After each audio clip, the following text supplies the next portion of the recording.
Or I watched that movie with Macaulay Culkin or whatever when he was a little fucking kid.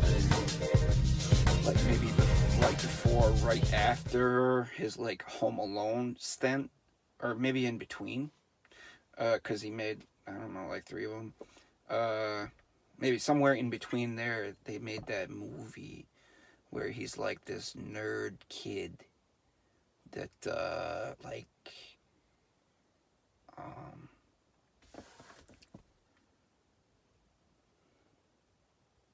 yeah, he's this weird kid because I think his parents had like some kind of funeral home. Yeah, funeral home.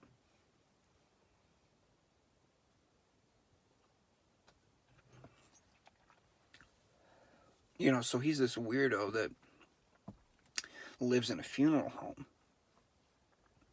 So obviously, you know, I mean, I probably wouldn't be friends with somebody that lived in a funeral home. If I was a younger age, I don't think so.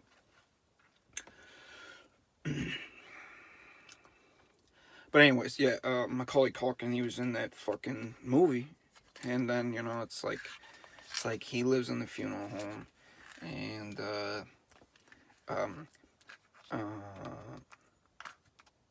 he doesn't have any friends. He's like this little kid that doesn't have any fucking friends, and then this fucking crazy girl. I had that inverted. Actually, the girl lives in the funeral home, so the girl is the freak, and then the kid is just some fucking bitch, I guess. Just a fucking little bitch that doesn't have any friends. So he doesn't even have an excuse. I mean, shit, at least the girl has an excuse. Shit, living in a funeral home. Yeah. That's a fucking good excuse not to have friends. Or not to have people want to be your friend. And Macaulay Culkin, hell bitch. Anyways, they become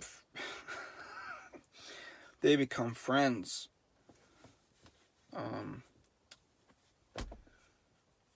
These two loners, they become friends. So, it's not like that. They're just good friends. But anyways, spoiler alert. The Macaulay Culkin kid, he's running in the forest, and they already know he's got an allergy to bees, but they let this fucking kid run out into the forest, and oh shit, there just happens to be this maybe like a dropped nest or whatever, like a nest, I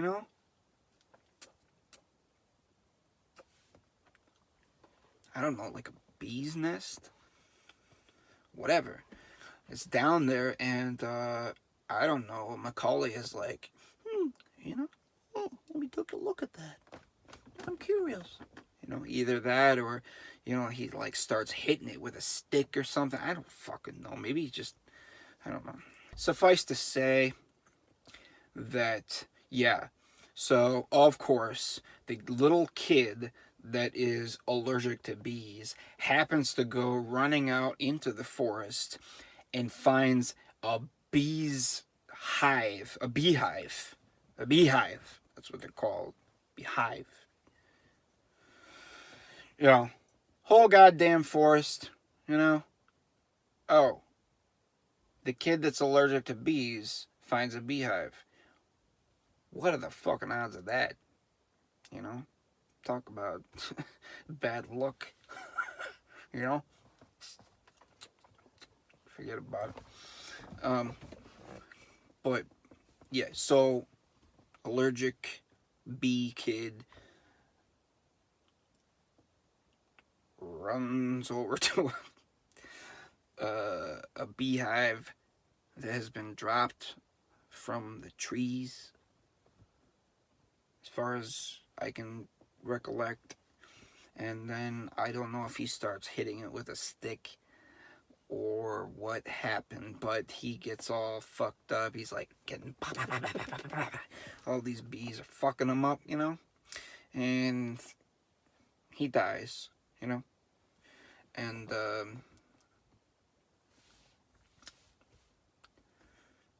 I just remember like the funeral, because of course the girlfriend, not the girlfriend, but the girlfriend, she, you know, she's all in denial about it. This kid, my friend, he can't be dead.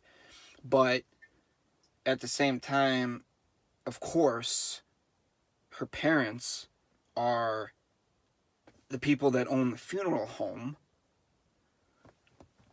So, of course, friend Macaulay, his dead corpse is gonna come to this house that happens to be her house, and her best friend, who, you know, get, you know, body come into the house, dead body, no problem, you know, just.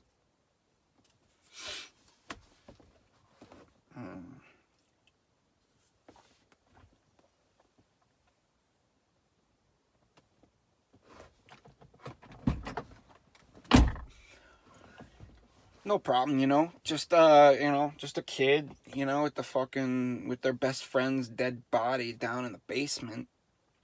And then you see him at the funeral, the actual funeral, and there's like flowers, you know, and people, like, you know, at funerals. But then the girl comes up and she sees him and she's like, ladies and glasses is going on, you know, and makes a big fucking thing out of it.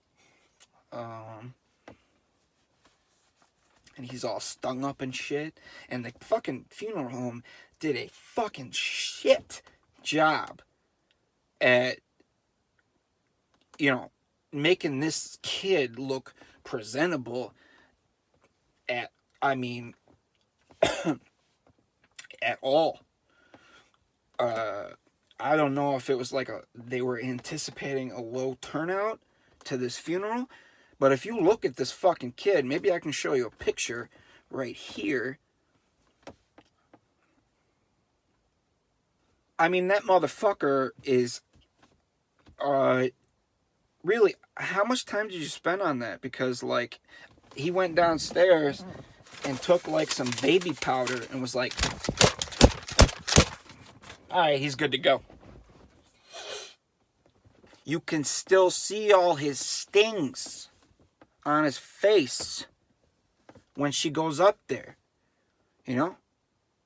Now, maybe, you know, this was in the 90s or something, and, you know, fast forward today and we have amazing technology that that can cover that shit up. But, you know, I don't think so. But the kid looked fucking awful. I swear to God, I fucking could do a better job myself. I'd take some, like, acrylic paint and just, like, two fucking, like that, right over the fucking bee stings. You'd never even be able to tell. Maybe they were doing that for dramatic effect.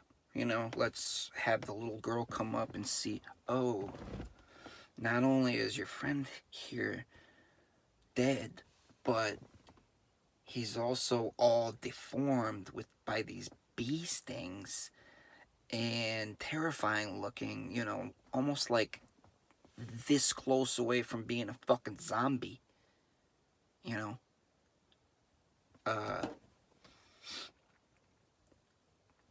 So let's do that for dramatic effect, you know.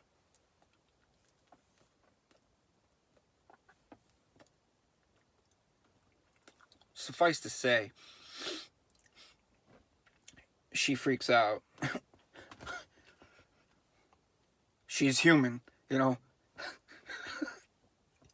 You see a zombie in a box that, you know, could fucking stand up and run and eat your head off in 30 seconds. Yeah, I'm gonna freak out too. Yeah, real quick. And then, you know, she runs up the stairs, and then the father has a heart-to-heart with her, and he's like, I'm sorry that he didn't look more alive. That's just how they look. Also, I suck at my job. You're right, he does look like a zombie. Anyways. So, you know.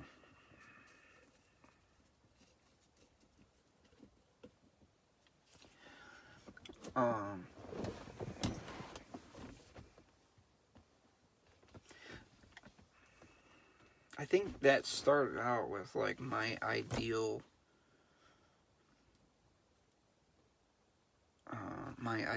what would my ideal, you know, girlfriend or wife or whatever, what would they be like ideally? And I don't know how the fuck I got to that, but I apologize. That was quite a tangent.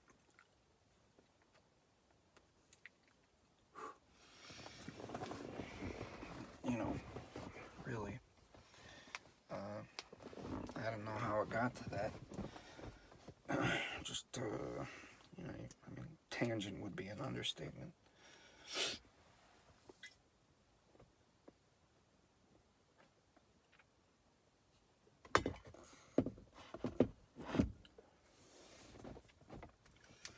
But yeah, you know, like,